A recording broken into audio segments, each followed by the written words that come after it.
आप सबको जय मसीह की। प्रभु का धन्यवाद देते हैं आज की सुंदर सुबह के लिए। आइए हम सब मिलकर परमेश्वर के वचन को अध्ययन करें और उसके बाद हम सब मिलकर प्रार्थना में जाएंगे। Praise the Lord. दोस्तों, आपका स्वागत करते हैं आज के बाइबल अध्ययन में। और आज हम बाइबल अध्ययन करेंगे मरकुस रचित सुसमाचार उसका 5वां अध्याय 21 से 34 पद तक, जहां पर कुछ इस प्रकार से लिखा है। जब यीशु फिर नाव से पार गया तो एक बड़ी भीड़ उसके पास इकट्ठी हो गई। वह झील के किनारे ही था कि याईर नामक आराधनालय के सरदारों में से एक आया और उससे देखकर उसके पांव पर गिरा और यह कहकर उससे बहुत विनती की कि मेरी छोटी बेटी मरने पर है, तू आकर उस पर हाथ रख कि वह चंगी होकर जीवित रहे। तब वह उसके साथ चला और बड़ी भीड़ उसके पीछे हो ली, यहाँ तक कि लोग उस पर गिरे पड़ते थे। एक स्त्री थी जिसको 12 वर्ष से लहू बहने का रोग था।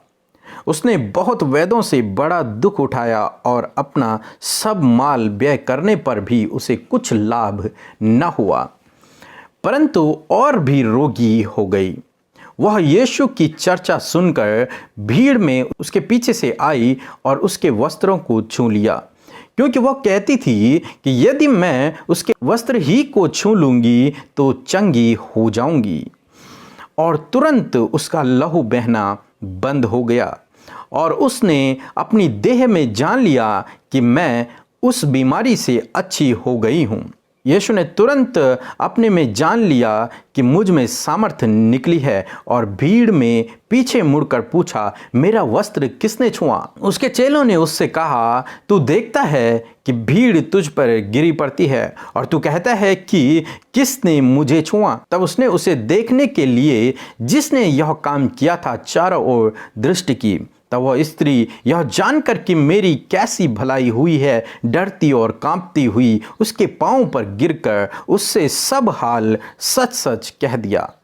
उसने उससे कहा, पुत्री, तेरे विश्वास ने तुझे चंगा किया है, कुशल से जा और अपनी इस बीमारी से बची रहे। आमीन। दोस्तों, हम यहाँ पर देखते हैं जब यीशु मसीह गिरासेनियों के देश से वापस लौट रहे थे, यानी कि कल जब हमने पढ़ा कि उस दुष्ट आत्मा ग्रस्त व्यक्ति को चंगा करने के बाद जब यीशु मसीह वहां से वापस लौटे तो एक बड़ी भीड़ उसका इंतजार कर रही थी और सारी भीड़ उसके पीछे हो ली। और यहां पर हम देखते हैं कि एक आराधनालय का सरदार जिसका नाम याईर था, वो यीशु मसीह के पास आया और उसने यीशु मसीह से कहा, यीशु मसीह के पैरों में गिरकर उससे विनती की कि हे प्रभु, तुम मेरे घर चल, क्योंकि मेरी छोटी बेटी जो है वो मरने पर है, तो उसके ऊपर हाथ रख, यानी कि उसके लिए प्रार्थना कर, तो वो बच जाएगी और वो जीवित रहेगी। तो यीशु ने कहा, ठीक है, मैं तेरे साथ में तेरे घर चलूंगा। और यीशु मसीह उसके साथ चल पड़े और सारी भीड़ भी उनके पीछे हो ली। इतने में क्या हुआ, एक स्त्री थी जिसको 12 सालों से लहू बहने की बीमारी थी और उसके बारे में लिखा है कि उसने बहुत से डॉक्टरों को दिखाया, बहुत से वैद्यों के पास वो गई, अपना सब कुछ बेचकर उसने उस बीमारी को चंगा होने के लिए लगा दिया, सारा पैसा लगा दिया, सारी धन दौलत उसने उस बीमारी से ठीक होने में लगा दी, परंतु वो ठीक नहीं हो पाई, बल्कि वो और ज्यादा रोगी हो गई, जिस कारण बहुत ज्यादा दुखी हो गई, निराश हो गई।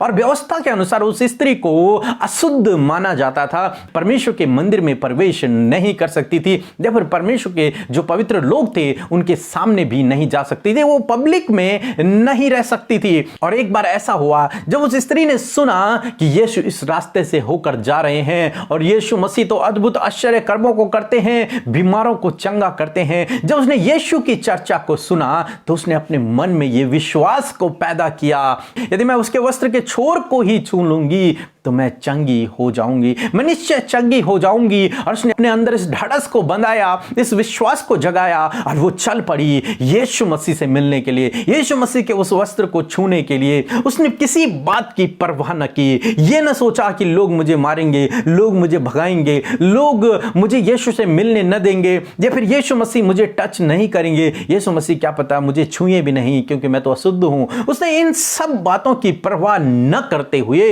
ये निश्चय निश्चय किया, ये डिसीजन लिया कि मैं यीशु के पास जाऊंगी, यीशु के वस्त्र को छू लूंगी और उसी से मैं चंगी हो जाऊंगी। ये शायद ये मन में ये विचार भी उसके इसलिए आया क्योंकि वो तो अशुद्ध थी, कोई भी व्यक्ति उसे छू नहीं सकता था और किसी व्यक्ति के पास वो डायरेक्टली नहीं जा सकती थी। इसलिए उसने सोचा कि मुझे केवल यीशु के वस्त्र का छोर एक किनारा भी मिल जाए तो मैं उसी से चंगी हो जाऊंगी। और उसने ऐसा ही किया।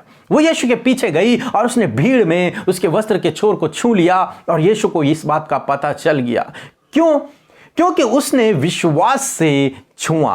यीशु मसीह ने चेलों से कहा कि मुझे किसने छुआ? तो चेलों ने कहा कि तुझे तो सारे लोग छू रहे हैं, हम कैसे बताएं कि तुझे किसने छुआ है? तुझे तो बहुत सारे लोग छू रहे हैं। तब यीशु ने कहा नहीं, मुझे किसी ने छुआ है। इसका मतलब किसी ने मुझे विश्वास से छुआ है, किसी ने मुझे ऐसे ही नहीं छुआ है बल्कि मुझे पूर्ण विश्वास से छुआ है, जिससे मेरे अंदर से सामर्थ्य निकली है। और जब उस स्त्री ने यह सुना तो उसने यीशु के सामने आकर उसके पैरों में गिरकर सब कुछ बता दिया। मैंने तेरे वस्त्र को छुआ और ऐसी सी बीमारी मेरे अंदर थी और मैं अब चंगी हो गई हूं। तब यीशु मसीह ने कहा, हे पुत्री। यीशु मसीह ने उसे अपनी संतान बना दिया। उसको जो समाज ने जिसे ठुकराया हुआ था, यीशु मसीह ने उसे अपनी संतान बना दिया। अपने परिवार में परमेश्वर ने उसे मिला दिया, परमेश्वर ने उसे चुन लिया। और प्रभु यीशु मसीह ने कहा, तेरे विश्वास ने तुझे चंगा किया।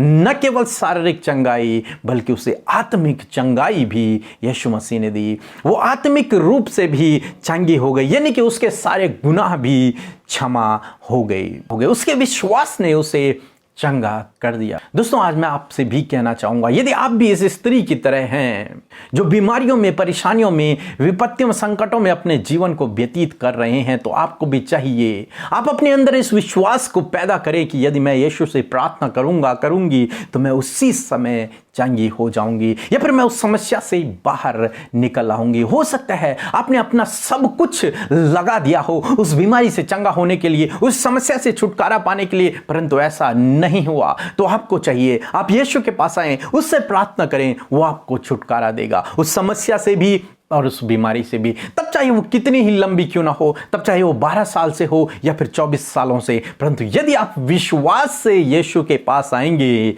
तो आप चंगे हो जाएंगे। प्रार्थना तो सभी करते हैं, परंतु विश्वास से यदि आप प्रार्थना करेंगे तो आप चंगे हो जाएंगे। जिस प्रकार से छुआ तो बहुत से लोगों ने, परंतु यदि आप विश्वास से छुएंगे तो आप चंगे हो जाएंगे। प्रभु आपको आशीष दे। आमीन। आइए हम सब मिलकर प्रार्थना करें। धन्यवाद धन्यवाद धन्यवाद करते हैं जीवित और सामर्थी प्रभु, हमारे प्यारे प्रभु यीशु मसीह, हम आपका धन्यवाद करते हैं। सच में मेरे खुदावन, तू यहोवा राफा है, चंगा करने वाला प्रभु है खुदावन, असंभव को संभव करने वाला परमेश्वर है खुदावन। और आपका धन्यवाद देते हैं इस सुंदर समय के लिए, आज की सुबह के लिए जो हम सब ने देखी प्रभु, और इस बाइबल अध्ययन के लिए प्रभु, जब हमने मिलकर प्रभु यहाँ पर तेरे वचन को अध्ययन किया है प्रभु। सच में मेरे खुदावन, जिस प्रकार से मेरे खुदावन उस स्त्री ने पिता परमेश्वर ऐसा विश्वास तुझ पर रखकर तुझे छुआ, और खुदावन उस सामर्थ को जो तुझसे निकली उससे वो चंगी हो गई मेरे प्रभु। प्रभु आज की इस सुबह में मैं प्रार्थना करती हूँ खुदावन यीशु मसीह कि प्रभु ये भाई ये बहन भी पिता परमेश्वर तुझे विश्वास से छूने पाए पिता, तुझे विश्वास करके तुझ में बढ़ने पाए प्रभु, विश्वास की प्रार्थना के साथ साथ अपने उत्तर को पा सके मेरे खुदावन। मैं प्रार्थना करती हूँ खुदा, जिस प्रकार उस बहन के लिए हुआ मेरे खुदावन कि वो 12 वर्ष से जो प्रभु उस बीमारी से जूझ रही थी, उसने विश्वास के द्वारा उस असंभव बात को अपने जीवन में पा लिया। ऐसे ही प्रभु यदि आज पिता परमेश्वर आपके बेटे बेटियां मेरे प्रभु ऐसी बीमारी में है जो कई सालों से उनके शरीर में है प्रभु, कई समय से वो उस बीमारी से जूझ रहे हैं प्रभु, तो होने दे पिता परमेश्वर, आप इन्हें ऐसी पवित्र आत्मा की सामर्थ्य दें ताकि खुदावन वो विश्वास उत्पन्न हो और ये तुझे विश्वास से छूने पाए, ये तुझे विश्वास से प्रार्थना करने पाए, ताकि ये भी प्रभु तेरी सामर्थ को महसूस करके चंगे होने पाए पिता। धन्यवाद, एक बड़ा आश्चर्य कर्म इनके जीवन में होने पाए। धन्यवाद पिता, आज जब ये हमने वचन अध्ययन किया है और हम ये जानते हैं पिता कि आप असंभव बातों को संभव करने वाले प्रभु हैं पिता, आप इन भाई बहनों के लिए असंभव बातों को संभव करें, आज के दिन में इन्हें गाइड करें, और इनके प्रभु जब इन्होंने बाइबल अध्ययन किया है तो पिता और गहराई में प्रभु इनके वचन प्रभु इनको समझ में आने जाने पाए प्रभु, और इस गहराई, तेरे वचन की गहराई में जाकर प्रभु हर एक बातों को क्लियरली समझ सके मेरे परमेश्वर। धन्यवाद। इन्हें ब्लेस करते हैं प्रभु, हम सबको आपके हाथों में देते हुए प्रार्थना यीशु के नाम से मांगते हैं। आमीन, आमीन और आमीन।